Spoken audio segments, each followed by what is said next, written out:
Well, welcome, Daphne. I'm so honored to have you here. Thanks, Shilpa. I am so honored that you invited me here. Thank you so much.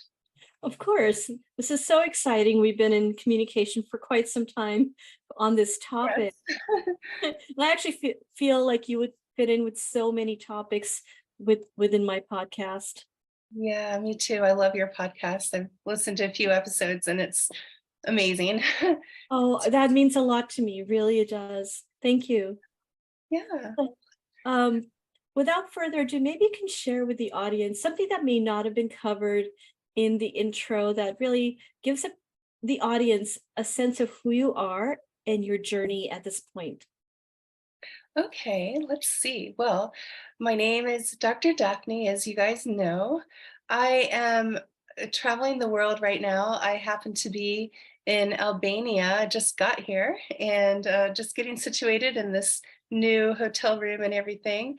And I'm living I'm living mindfulness by being a traveler. In fact, I've learned that it actually requires a lot of mindfulness to travel, to be very present. A lot of things require that safety, appreciation, just knowing where to plug things, how to plug things in. Every single thing about a new country is different. So being exposed to such differences forces me to be aware. So it's almost like my year of traveling. I've taken a year to travel the world, living my dream, and taking that year has kind of forced me into this mindset that I also teach. And I have this thing called Soul Spa, which is an employee wellness program. It is very fun to do. It's fun to facilitate it because I love to help people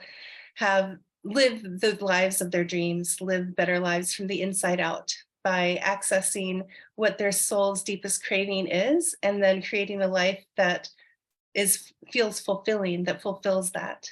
So that is what I'm up to nowadays with my soul spa and with my personal travel and everything like that. And I'm not sure if you have any follow-up. I'm not sure if I missed anything. I'm a psychologist, neurolinguistic programmer, a master practitioner in neurolinguistic programming. I am a meditation specialist. I create guided meditations specifically to help people with whatever they want to achieve in their life or feelings they love, things they want to accomplish, stress reduction.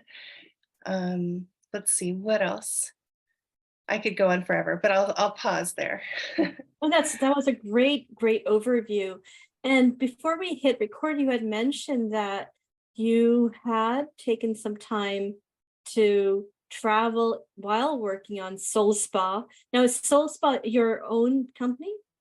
Yes, Soul Spa is mine and something that I have created over many, many years. Actually, in 2013, I started something called Inside Out Fitness, which is the core of Soul Spa. Everything comes from the inside out rather than from the outside in.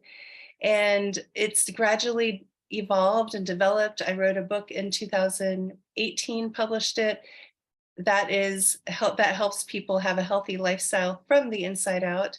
Wrote a couple more books after that. So yeah, it's my baby, my company that I've Oh, developed.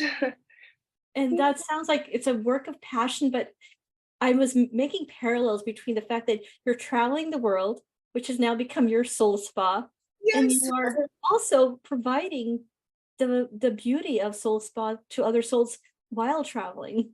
Yes, exactly. So I am very passionate about what I do. And I'm also very passionate that I believe very strongly that when people teach something, they should live it first from the inside out. So I am a human. I am not perfect. I have my stressful days. I have my days when my moments throughout my life where I've gone through difficult, very difficult times. Um, and then even when I travel, it puts me in to situations that I've never encountered before. All types of situations, as you can imagine, and it forces me to grow really fast and develop my ability to handle many types of situations. So it is like my soul spot. It's my challenge, but it's also It's also gives me a sense of inner peace in a way as well. Yeah. Absolutely. I could just talk to you hours about just the travel bit alone, which might need to become its own podcast in the future. But why don't you just share with me, because you tied in mindfulness to the idea that you need to adapt and adjust and perhaps even be courageous and resilient as you travel because of and I can say from my own experience, when I've traveled, it's like your mind is on overload because you're processing not only a new way of communication, but also, like you were saying, just how does electrical outlet work?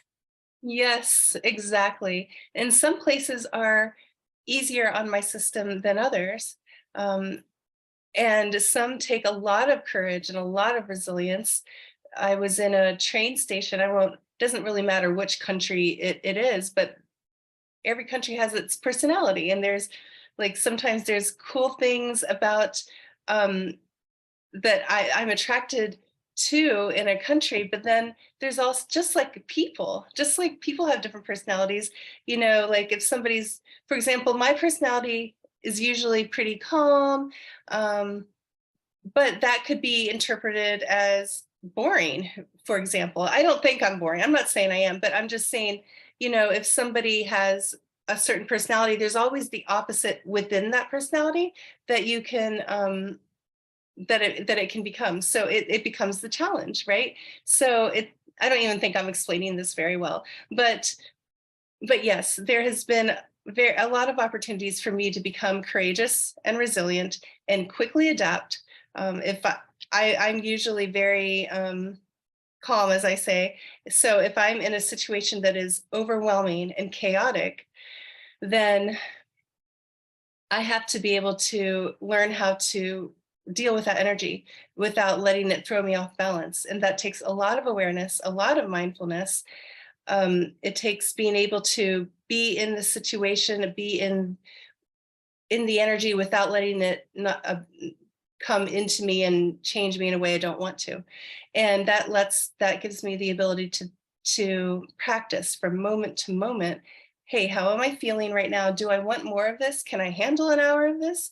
Or do I need to retreat and just process? And if I can handle this, how do I do this? And it's such it's not something people usually verbalize, you know, how you handle a chaotic city, for example. But it takes like centering and experiencing and knowing, hey, all these sounds are too much for me. Let's go towards this, or I can just let this energy pass through me and not hang on to it. And then I can try new things. I can be in a situation, as long as I'm in a safe situation, I can challenge myself and I can let myself experience things I'm uncomfortable with and learn from it. You know, one of the things that I teach about courage and resilience. So this podcast is about courage and resilience, right? And I believe courage and resilience are like brother and sister, hand in hand. You know, how can you be resilient without courage, without the courage to be vulnerable, without the courage to transform your fear into strength?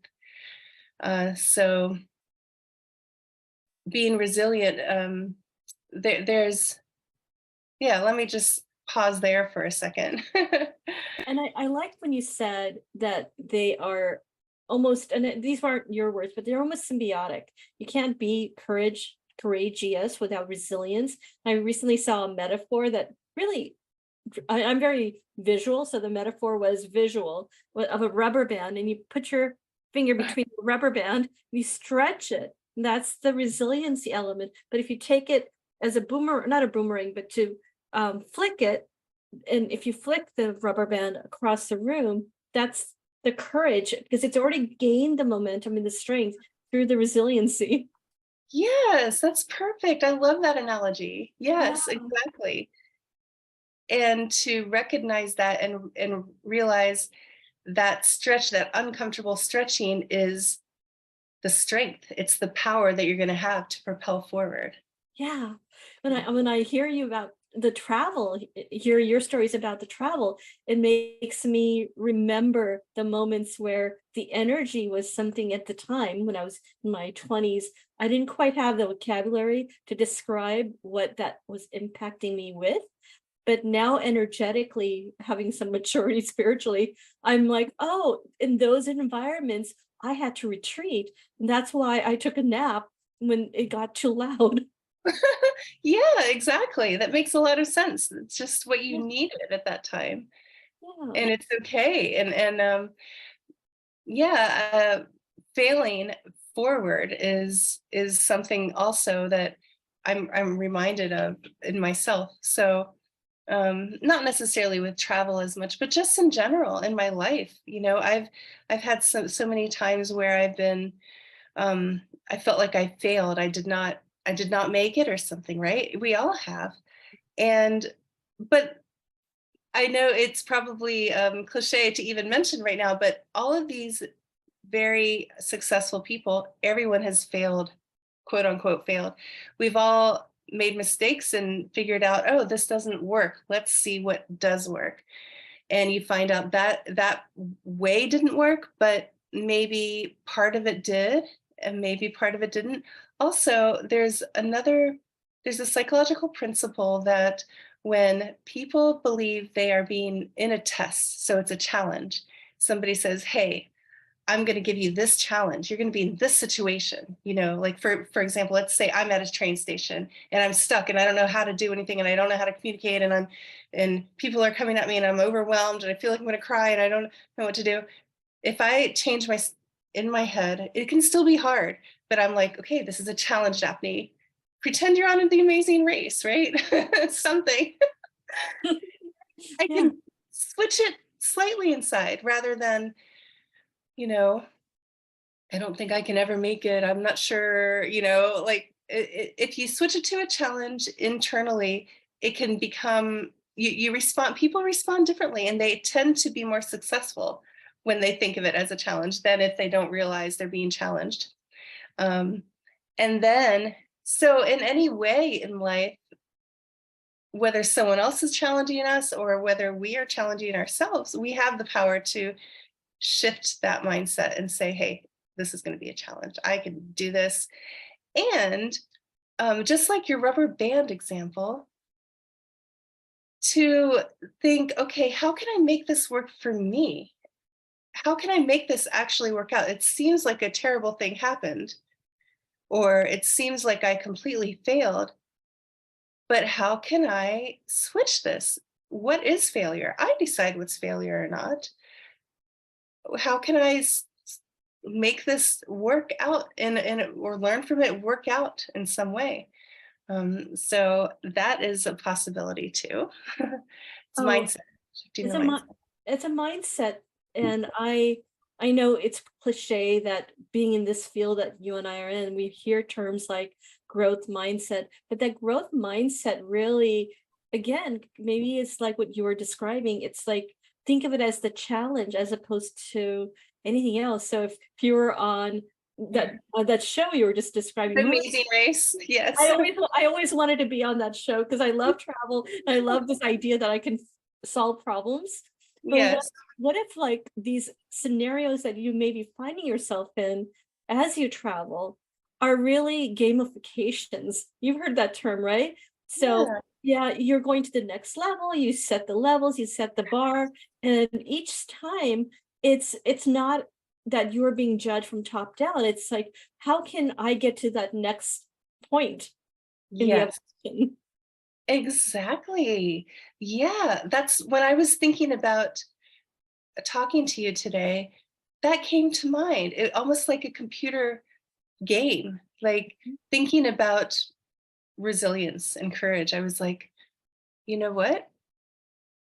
Resilience and courage doesn't really happen without challenge. How can you become a strong, resilient, courageous person without having the challenges, almost like a video game? You want that, but you also want to develop the skills to get to the next level. But you cannot really, how do you develop the skills without having the challenges? So it's something to be actually grateful for, Yeah, you know?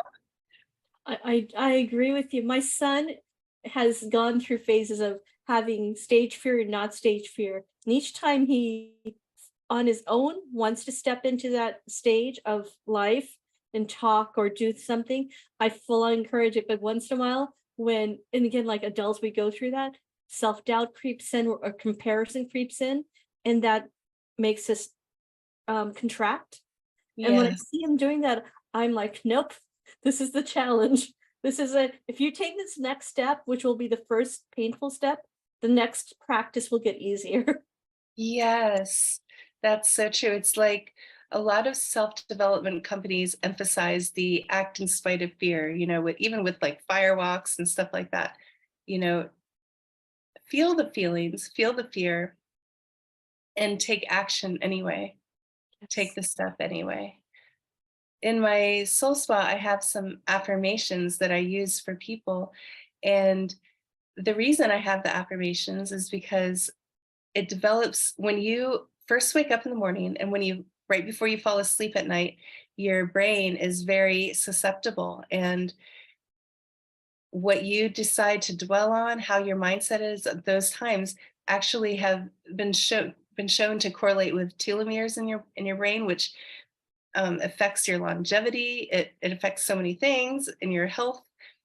So you have the power to take those few minutes and focus on good things. So I have some affirmations. The two things that have been shown to improve the length of telomeres are gratitude and purpose during those times.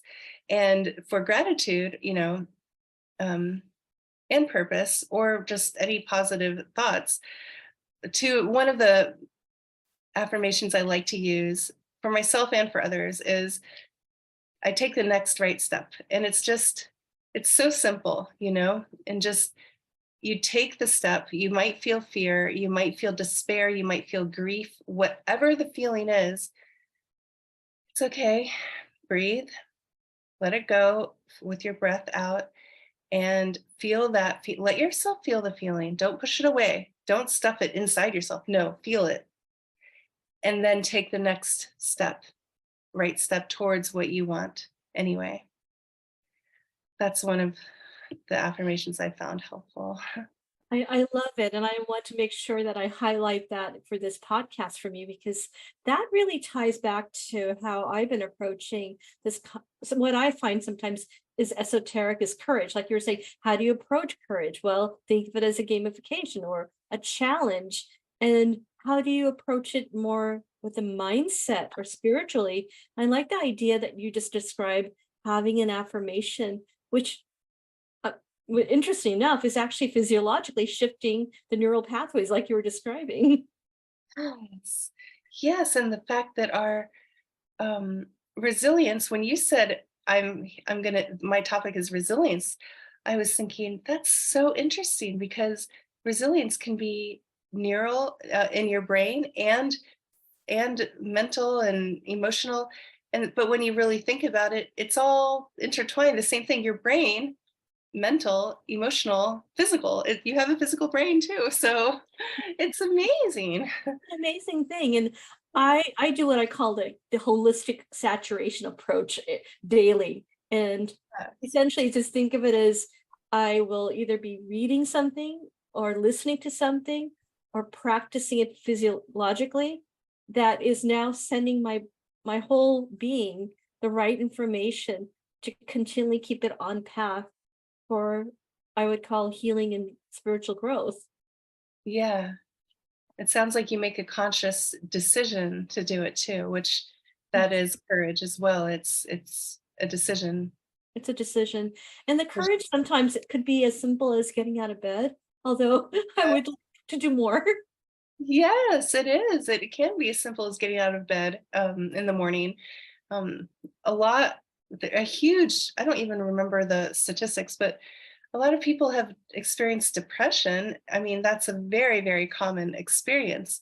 And during those times, if someone is feeling a depression or sadness, even grief, whatever, just getting out of bed is the challenge. That is the next right step. It's not, oh, I am going to accomplish this huge thing at work or climb a mountain. No, get out of bed, walk to the shower, That's it. You don't have to think about the whole picture, just that right now.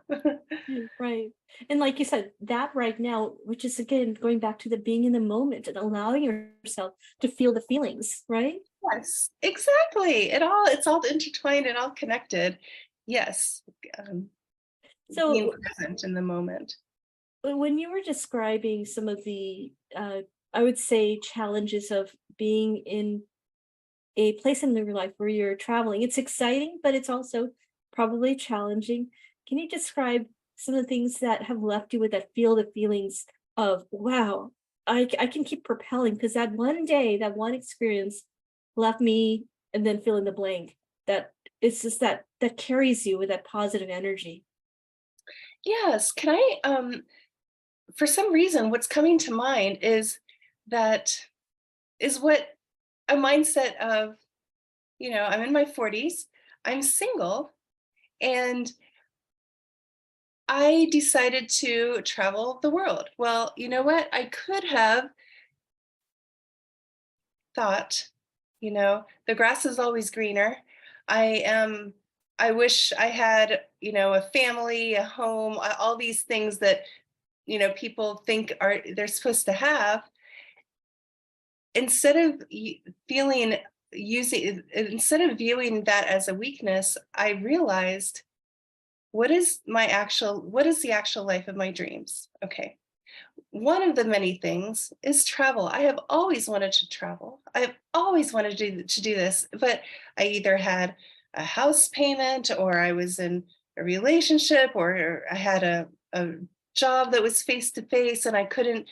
And then for some reason, all at once, everything shifted in my life. And I have to admit, I felt a little bit off balance in that time. Even though I have the power to make whatever I want in my life, I can live wherever I want, I can have whatever I want. But when you are in a transition, everyone goes through transition shifts throughout their life. And I happen to be in one. Instead of thinking, of course, I let myself feel all the feelings. And then I realized, Daphne, this is an opportunity. See this as an opportunity. You can do whatever, you can travel. This is your push. Um, do it. So create the life you want next. So I created it, and I decided to use this time to do what I've always wanted to do and travel. So um, that is one way I took the next right step towards my goal, even though by many people's standards, they might have thought, oh, I don't want to travel. I want to just stay here and move and find a new boyfriend or something like that. I decided to go towards what my heart really, really wanted. And I make connections everywhere in the world. I don't feel like the location of where I am keeps me from anything. It actually, I can live the life of joy and connection and happiness from wherever I am in my life. And it's something I've learned, and that's like the level I've learned at this moment, and I'm enjoying that. Yeah. And you answered the question because what I was trying to get you to express was the feelings that you were aware of what you wanted to feel, and then you were able to then say, this experience that I can give to myself as an opportunity to travel will give me those feelings of connection and freedom. And Yes. I would say almost empowerment because you're defining things for yourself. Yes, yes, exactly. I mean, at the moment when in the past, my boyfriend and I broke up. I moved from my location. My work changed, and and I realized, you have the power, Daphne. You are an empowered person. You create whatever you want. So what do you want? Instead of withering up and being fearful, I experienced the fear of not having security of certain things that, make me feel comfortable. And then I felt the fear, felt whatever, and then did the next right step anyway. And I continue to do that. And I can't say it's always easy and yay me, but that's what I'm doing. That's my process. And anyone can do it with whatever goal you happen to have. Yeah. I find it so exciting just to vicariously even hear about your journey and where you're at. Like currently you're at Albania. How long have you been traveling? Which countries have really stood out so far? Where did you start? Oh, okay. I just got to Albania yesterday and I started, oh, this is May already. I started, I think, 13 months ago or so. And the first country I started with was Belize because I felt like that was a good country to start with, a good next right step for me, because I know a lot of Spanish. My first words were in Spanish. My mom speaks Spanish. And my mom was born in Honduras, not too far away from Belize. And I've always wanted to, Belize was the second to last country in Central America I hadn't been to yet. It was Belize and El Salvador I haven't been to. The rest I've been to. And so I was like, hey, go to Belize, Daphne. So I went to Belize for 2 weeks, and that was great. Learned a lot. Was in two different places there. And then I decided, then from there, I was thinking of going to either Egypt or Jordan.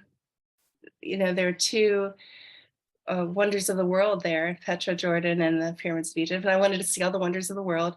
But after my first country by myself, I just there was something that made me not feel like I wanted to go there yet. So I decided to go somewhere where I had a connection, because I it's a little bit better when you have a connection in a country, even if it's a distant connection, just one person that you can ask anything or if there's an emergency. So I decided to go to Vietnam, where I had a friend of a friend there. So I went to Vietnam next, and that was very far around the world. I ended up loving Vietnam so much. It's very safe, it's delicious, it's gorgeous. So many cute towns and cities and culture. I loved it. I stayed in Vietnam for 2 months. It was 1 month first, then I went to Thailand and Laos, and then I came back to Vietnam, something like that. Yeah. I really liked Vietnam a lot. And then from there, let's see, what did I do next? Oh, I can't remember. You know what's really funny? Yesterday I was walking down the street. I had just arrived here, and I decided to come here only one day before. I was going to go to another country, and I changed my mind the last minute, and I decided to come here. And I was walking down the street right after I landed and checked into my hotel, and I had this gap in my brain. I was like, wait, where am I? Where am I? That would happen to me. Can't remember the name of the country I'm in. Where am Oh, I? I don't think that's ever happened to me before. oh, I think that would happen to me. That is a good story though. Now, how many countries do you think you've been to so far? I think I've been to, like, well, in my life I've counted, and it's kind of fun to count, 56 in my life. In this past year or so, it's been like mid 20s, 20 something, 25, 20, 30. I'm hoping I could listen to, read about, and see pictures of your Yes. travels. Have Oh you been yeah. documenting it? I have a YouTube channel, travel. I do travel, meditation, and psychology. It's called Soul Spa Travel. And so after I did Southeast Asia, I went to Europe and then Africa. So I did 3 different continents so far. So, and then I just now arrived to Eastern Europe. I'm not sure how long I'll be here if Oh, I'm going to go anywhere else. So we'll see. I'm just so excited to hear about all of this. So clearly there's a level of resiliency that's probably building up as a strength with each place that you travel to, each lesson that you learn. It doesn't even necessarily have to be a negative lesson. It's just building your mindset and your, I would say, the whole being. Yes, I think so. I think it's changing me in a good way. I feel connected to the world, to people. And I feel like it challenges me because I think it's very easy to whatever country we grow up in and we live in, to have to think a certain way because that's what I'm exposed to. But then being exposed to different ways of thinking, different perspectives, not everyone grew up the same way with me with driving on the right side of the road or um, with certain things being the norm emotionally or whatever. So it's it's expanded my being somehow. I don't think I have words for it all the time, but it's expanded me. And no Oh, matter where I am, I feel like I can connect with all kinds of people. We all have that like soul connection ability. yeah. And it's one of the most beautiful things I've experienced. I find it so fascinating. And I like the fact that you call it soulful because it's the soulful experience, not only on a more spiritual, deeper level that you're giving outwards, but you're also receiving it from, I would say, the universe. Yes, I feel like I'm giving and receiving, just interacting back and forth, just soul to soul with people. I might not speak even their language, but Mm, it's beautiful. I love it. yeah. It's such a treasure. Now, while you're traveling, you're also able to now maintain your business online. Now, are you also practicing it in the countries that you go to more like face to face? Some of them I am, and then sometimes a lot of times it's online, Zoom.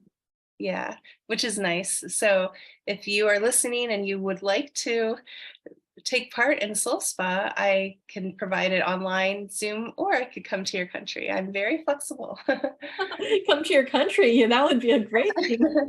Yeah, it would Oh, be that nice. is, but yeah, I think that is nice. And I will definitely include in the show notes how people can reach out to you. I will be following you on YouTube as well, because I Yes, love hearing these likewise. stories.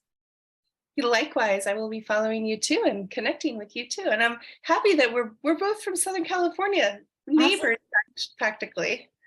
Well, when you're back, definitely visit in Carlsbad. And I don't know if you've been around, but I'll show you around if you are I would interested. love to. Yeah. I visited, but many years ago. So I'd love to come again and visit that cute. It's a cute town.